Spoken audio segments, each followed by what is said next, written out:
Subscribe பண்ணாதவங்க subscribe பண்ணுங்க. அப்படியே பக்கத்துல இருக்க பெல் ஐகானையும் பிரஸ் பண்ணுங்க. உத்திரட்டாதி நட்சத்திரத்துல பிறந்த உங்களுக்கு தமிழ் விசுவாவச வருஷம் எப்படி இருக்கும் இதான் பார்க்குறோம். இந்த தமிழ் வருஷத்துல 3 முக்கியமான கிரகங்களுடைய பயிற்சி இருக்கு. சித்திரை 31ஆம் தேதி, இங்கிலீஷ்க்கு மே மாதம் 14ஆம் தேதி குரு பகவான் ரிஷபராசிலிருந்து மிதுன ராசிக்கு போறார்.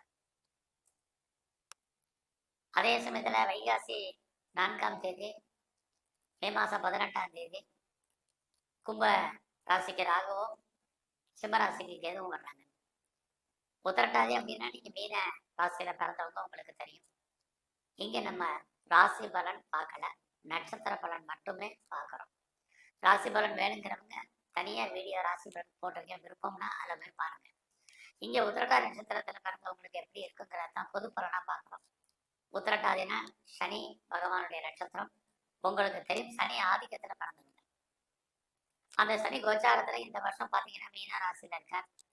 ஆக சனி, குரு, ராகு, கேது மற்ற கிரகங்கள் இவங்களுடைய பார்வை, இவங்க சஞ்சாரம் பண்ணக்கூடிய நட்சத்திரம், இதனால உங்களுக்கு வாழ்க்கையில் என்ன மாதிரியான பலன்கள் ஏற்படும் அப்படிங்கிறத இப்ப சுருக்கமா பார்க்கணும். முதல்ல இந்த வீடியோ பார்க்கறதுக்கு முன்னாடி ஒரு விஷயத்த ஞாபகத்துல வச்சுங்க. எல்லா கிரகங்களும் சுப கிரகங்கள், எல்லா கிரகங்களும் பாவ கிரகங்கள்.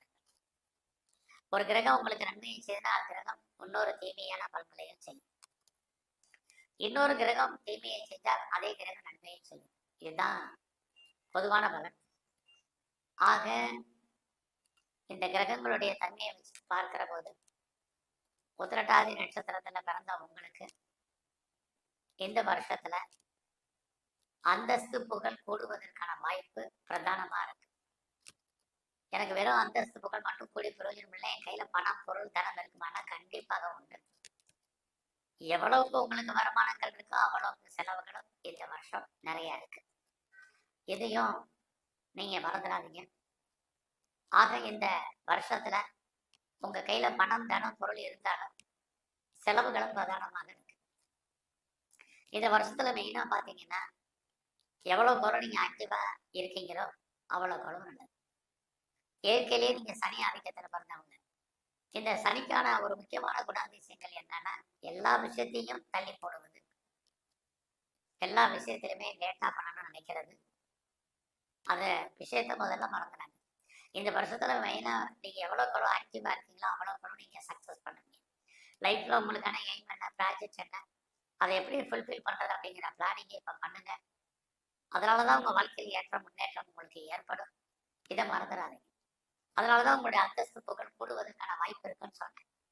ஸோ எவ்வளவு நீங்க முயற்சி பண்ணீங்களோ லைஃப்ல அவ்வளவு சக்சஸ் பண்ணுவீங்க. அந்த எந்த ஒரு விஷயத்தையுமே போஸ்ட்போன் பண்ணாதீங்க. திரும்ப சொல்றது காரணம் ஏன்னா அந்த மாதிரியான கிரக நிலைகள் இந்த வருஷம் உத்திரட்டாதி நட்சத்திரத்துல பிறந்த உங்களுக்கு இருக்கு. அது மட்டுமல்ல, இந்த காலங்கள்ல உறவுகளால் உங்களுக்கு நன்மை, உறவுகளால் உங்களுக்கு தேவையற்ற தொல்லைகள் ரெண்டுமே இருக்கு. உங்களுடைய இளைய சகோதர சகோதரிகளால் நன்மை, அவர்களால் பிரச்சனை, அதுவும் இந்த வருஷம் இருக்கு. இந்த வருஷத்துல அடிக்கடி பயணத்தால் உங்களுக்கு ஓரளவுக்கு நன்மை, அதுவும் இந்த வருஷம் உண்டு. இந்த வருஷம் நீங்க யாரை நம்பி இருக்கீங்களோ யாரையாவது நம்பித்தான் ஆகணும். நம்பாம யாரையும் இருக்க முடியாது. நம்புங்க, நம்பிக்கை தான் ரொம்ப முக்கியம். அது மட்டும் இல்ல, எப்ப எல்லாம் உங்களுக்கு தேவையில்லாத மனக்குழப்பங்கள் இருக்கும் அப்ப எல்லாம் தீர்ப்பதற்கு யாராவது வருவாங்க. இது ரொம்ப முக்கியம்.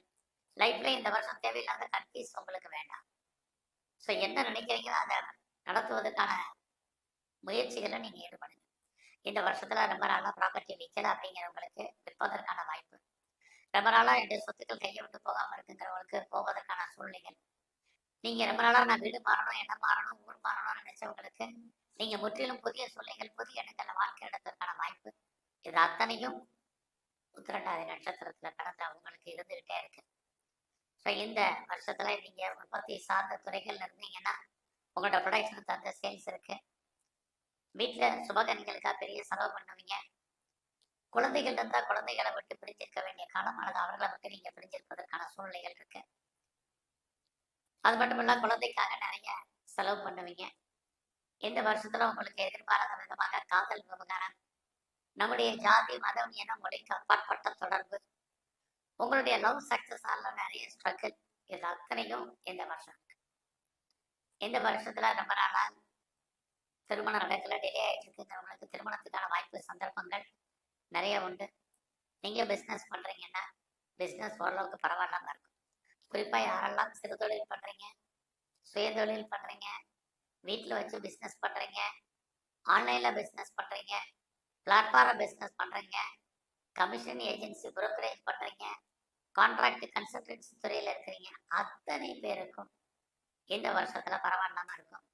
உங்களுடைய துறைகளில் வருமானங்கள் சம்பாத்தியங்கள் இருக்கு. குறிப்பாக யாரெல்லாம் சேல்ஸ் அண்ட் சர்வீஸில் இருக்கீங்களோ பரவாயில்லாம இந்த வருஷம் இருக்கு. திருமணம் தள்ளி போனவங்களுக்கு திருமணம் உண்டு. உங்களுடைய பிஸ்னஸில் நீங்கள் யாரையா பார்ட்னர்ஷிப் பண்ணுறீங்கன்னா பார்ட்னர் லாபம் அடைவார் அல்லது பார்ட்னர் உங்களை விட்டு பிரிஞ்சிருப்பார். இந்த காலங்களில் கணவன் மனைவி 2 பேர்ல யாருக்காவது ஒரு ஆளுக்கு பிரிவு அல்லது 2 பேர்ல யாருக்காவது ஒரு ஆளுக்கு தேவையற்ற செலவினங்கள், விரயங்கள், நஷ்டங்கள், வைத்திய செலவுகள் எதுவும் இந்த வருஷம் இருக்கு. ஃபர்தரா நீங்க ஏதாவது ரிசர்ச் பண்றீங்க, பிஹெச்டி பண்றீங்கன்னா இந்த வருஷம் பண்ணுங்க. ஏற்கனவே பண்ணிட்டு இருந்தீங்கன்னா நீங்க பாஸ் பண்ணுவீங்க. இந்த வருஷத்துல வெளியூர்ல, வெளிநாட்டுல, வெளிமாநிலத்துல இன்வெஸ்ட்மெண்ட் பண்றவங்க தாராளமா பண்ணுங்க. வெளியூர்ல உங்களுடைய அந்தஸ்து, வெளிநாட்டுல உங்களுடைய கௌரவம், புகழ் கூடும். நான் பிஆருக்கு அப்ளை பண்ணியிருக்கேன், கிரீன் கார்டுக்கு அப்ளை பண்ணிட்டு வெயிட் பண்றேன், சிட்டிசன்ஷிப்புக்கு அப்ளை பண்ணியிருக்கேன், ஏதாவது கிடைக்குமா தேருமாங்கிறவங்களுக்கு இந்த வருஷம் வருவதற்கான வாய்ப்புகள் இருக்கு. இந்த வருஷத்துல உங்களோட ஃப்ரெண்ட்ஷிப்பை மெயின்டைன் பண்ணுங்க, ரொம்ப முக்கியம். நல்ல நட்பு வட்டாரம் உங்களை விட்டு பிரிஞ்சு போவதற்கான வாய்ப்பு நிறைய உண்டு. உங்களுடைய மூத்த சகோதர சகோதரிகளாலும் அவர்களாலும் உங்களுக்கு வாய்ப்புகள், அதாவது செலவுகள் குறைவதற்கான வாய்ப்பு இருந்துகிட்டே இருக்கு. இந்த வருஷத்தை பொறுத்த வரைக்கும் உங்களுடைய ஜாப் எப்படி இருக்கு, உங்களுடைய ப்ரொஃபஷனல்ல கரியர்ல கான்சென்ட்ரேட் பண்ணுங்க. நீங்க பெரிய பதவியில் இருந்தாலும் சரி, பெரிய பிஸ்னஸ் பண்ணாலும் சரி, லைஃப்ல உங்களுக்கு ஒரு அன்சாட்டிஸ்ஃபைட் அப்படிங்கிறது இருக்கு. ஆக அந்த திருப்தியற்ற மனநிலையை நீங்க மாத்துங்க, இது ரொம்ப முக்கியம். குறிப்பா வைகாசி 4ஆம் தேதிக்கு அப்புறம் யாரெல்லாம் வேலை பெருசா பார்த்துட்டு இருக்கீங்களோ வேலையில கொஞ்சம் கான்சென்ட்ரேட் பண்ணுங்க. ஜாப் கையை விட்டு போகாது. இல்லைன்னா நீங்க பார்க்க வேலையை விட்டு வெளியில வரணும் அல்லது வெளியேற்றப்படுவதற்கான வாய்ப்புகள் நிறைய உண்டு. நல்ல வேலையில ப்ரொமோஷன் கிடைக்கல, இன்க்ரிமெண்ட் இல்லை, இன்சென்டிவ் இல்லை, போனஸ் இல்லை, அரியர்ஸ் இல்லை அப்படிங்கிற பேச்சே வேண்டாம். கிடைக்கிறத வச்சு வாழ்க்கையில சந்தோஷமா இருக்க பாருங்க, இது ரொம்ப முக்கியம். உங்களுடைய வேலையும் சொல்லிக்கிறோம், நீங்களும் ஏதோ முடங்குற மாதிரியான சூழ்நிலையை கிரகங்கள் உங்களுக்கு உருவாக்கும். அதனாலதான் நீங்க எவ்வளவு தூரத்துக்கு ஆக்டிவா இருக்கீங்களோ அவ்வளவு தூரத்துக்கு நீங்க சக்சஸ்ஃபுல்லாக இருப்பீங்க அப்படிங்கிறத சொன்னேன். இந்த காலங்களில் உங்களுடைய எதிரிகள் தேவையில்லாம உங்களை டார்ச்சர் பண்ணுவாங்க. அதனால எதிரிகள் விஷயத்துல ரொம்ப கவனமா இருங்க. இந்த காலங்களில் உடல் ஆரோக்கியத்தில் மிக கவனம். உடலில் இனம் காண முடியாத வியாதிகள், ஸ்கேனு, எக்ஸ்ரே, இசிஜி, எம்ஆர்ஐக்கெல்லாம் கட்டுப்படாத விஷயங்கள் நடப்பதற்கான வாய்ப்புகள் உண்டு. உடம்புல எதிர்பாராத நோய்கள் ஏற்பட்டு விலகும். அதனால அந்த விஷயத்துல கவனம். உங்களுக்கு ஏற்கனவே லோன் இருக்கு, கடன் இருக்கு, இஎம்ஐ இருக்குங்கிறாங்க. ஹெல்த்தை பத்தி கவலைப்படாதீங்க. இல்லைன்னா ஹெல்த் விஷயத்துல ரொம்ப கவனம். எதிரிகளால் நமக்கு தேவையற்ற மறைமுகமான தொல்லைகள் ஏற்படும். அதனால அவர்கள் விஷயத்துல கவனம். இந்த காலகட்டங்கள்ல உங்களுடைய விருப்பங்கள், ஆசைகள் ஒரு பக்கம் பூர்த்தியானால் கூட பெரிய மனிதர்களுடைய நட்பு உங்களுக்கு பெரிய லெவலில் டெவலப் ஆகும். நீங்க இந்த காலங்களில் பெரிய லெவலில் ஸ்டார்ட் அப் கம்பெனி ஆரம்பிக்கணும், இண்டஸ்ட்ரியலிஸ்டா வரணும், ஒரு தொழில் முனைவராக வரணும்னு யாரெல்லாம் பிரியப்படுறீங்க, ஆசைப்படுறீங்களோ இந்த வருஷம் அதுக்கான ஆப்பர்ச்சுனிட்டி இருக்கு, நல்லா இருக்கு. அரசாங்கத்தால் உங்களுக்கு தேவையான உதவிகள் கிடைப்பதற்கான வாய்ப்பும் இந்த வருஷத்துல உண்டு. கலைத்துறையில நீங்க இருந்தீங்கன்னா புகழ் அந்தஸ்துக்கு வருமானங்கள் சுமார். அரசியல் சார்ந்த துறைகள் உங்களுக்கு சுமாரா இருக்கும். நீங்க பெருசா ஷேர்ஸ்ல இன்வெஸ்ட்மெண்ட் பண்றது, ட்ரேடிங் பண்றது வேண்டாம். இந்த வருஷம் கொஞ்சம் அடக்கி வாசிங்க. இன்வெஸ்ட்மெண்ட்டை பார்த்து பண்ணுங்க. நார்மல் இன்வெஸ்ட்மெண்ட்டே போதுமானது. விட்டதை பிடிக்கணும்னு ஆசைப்படாதீங்க. குறிப்பா பிட்காயின்ஸ், கிரிப்டோ கரன்சில இன்வெஸ்ட்மெண்ட் எல்லாம் அவாய்ட் பண்ணுங்க, இது ரொம்ப முக்கியம். இந்த வருஷத்துல விநாயகருடைய வழிபாடு ரொம்ப முக்கியம். அது மட்டும் இல்ல, துர்க்கையும் காளியும் தரிசனம் பண்ணுங்க. ஆஞ்சநேயருடைய வழிபாடு, பைரவருடைய தரிசனம், குறிப்பா சிவ வழிபாடு இந்த வருஷம் முழுவதும் பண்ணுங்க. வேலையில வரக்கூடிய பிரச்சனைகள், உடல் ஆரோக்கிய தன்மை குறையும். நன்றி, வணக்கம். மேலும் தகவலுக்கு எங்க சேனலை மறக்காம சப்ஸ்கிரைப் பண்ணுங்க. நன்றி.